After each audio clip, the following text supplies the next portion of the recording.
Hi friends, എല്ലാ കൂട്ടുകാർക്കും കൃഷി ലോകം എന്ന യൂട്യൂബ് ചാനലിലേക്ക് സ്വാഗതം. പലരും ചോദിക്കുന്ന ഒരു ക്വസ്റ്റ്യൻ ആണ്, ആട്ടിൻ കാഷ്ടം നമുക്ക് ചെടികൾക്ക് വളമായിട്ട് ഉപയോഗിക്കാമോ എന്നുള്ളത്.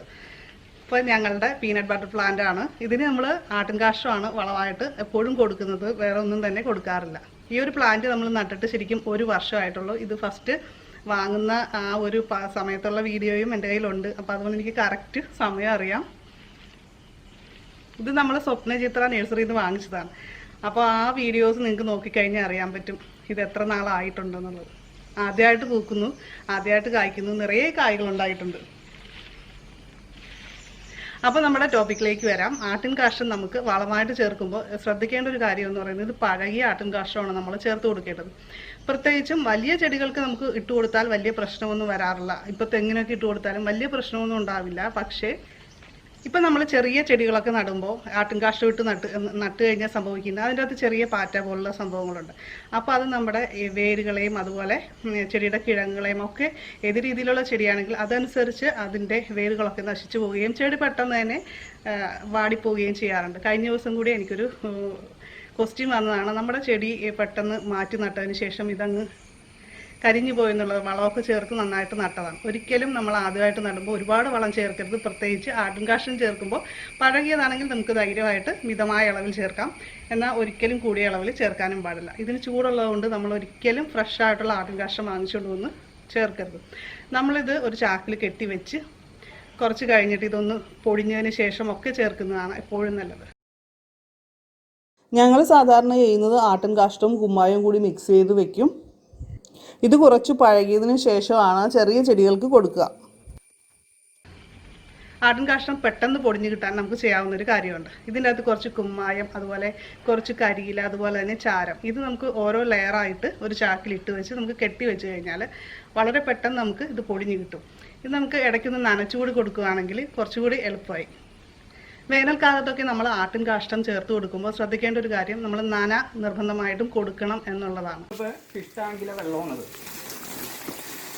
അപ്പോൾ ഇതിൻ്റെ ഗുണം എന്താണെന്ന് വെച്ചാൽ, ഇത് നമ്മൾ ഒഴിച്ചു കൊടുത്താൽ അതിനകത്ത് മീൻ കിടക്കുന്നതുകൊണ്ട് ആ മീനിൻ്റെ വേസ്റ്റും കാര്യങ്ങളൊക്കെ വന്ന് അഴുക്കും കാര്യങ്ങളും ഉള്ളതുകൊണ്ട് ഈ വെള്ളം ചെന്ന് കഴിഞ്ഞാൽ ഒരു സൂപ്പർ വളമാണ്.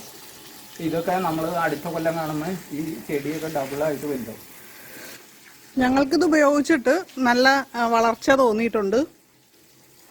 അതുകൊണ്ടാണ് നിങ്ങളായിട്ടൊന്ന് ഷെയർ ചെയ്യുന്നത്. ആട്ടിൻ കാഷ്ടം ചൂടുള്ളതായതുകൊണ്ട് ഇത് കടയ്ക്കൽ നിന്ന് അല്പം മാറ്റി വേണം നമ്മൾ ഇട്ട് കൊടുക്കാനായിട്ട്. എന്ത് വളം ചെയ്യുമ്പോഴും ആ രീതിയിലൊന്ന് കുറച്ച് മാറ്റി വേണം ഇട്ട് കൊടുക്കാനായിട്ട്. എല്ലാ വളത്തിനും അതിൻ്റേതായ ചെറിയ ചൂടുണ്ട്. മഴക്കാലത്ത് ഇത്തരം പ്രശ്നങ്ങളൊന്നും വലുതായിട്ട് ബാധിക്കാറില്ല. വേനൽക്കാലത്ത് ഇത് പ്രത്യേകം ശ്രദ്ധിക്കേണ്ട ഒരു കാര്യമാണ്, ഇല്ലെങ്കിൽ ചെടി പൊള്ളിപ്പോവും. ആട്ടിൻ കാഷ്ടം നല്ലൊരു ജൈവവളമാണ് എന്ന് പറയാനുള്ള കാരണം എന്താണെന്ന് ചോദിച്ചാൽ, കാലിവളത്തേക്കാൾ കൂടുതൽ നൈട്രജനും ഫോസ്ഫറസും പൊട്ടാസ്യവും ഒക്കെ ആട്ടിൻ കാഷ്ടത്തിൽ നിന്ന് നമ്മുടെ ചെടികൾക്ക് കിട്ടുന്നുണ്ട്.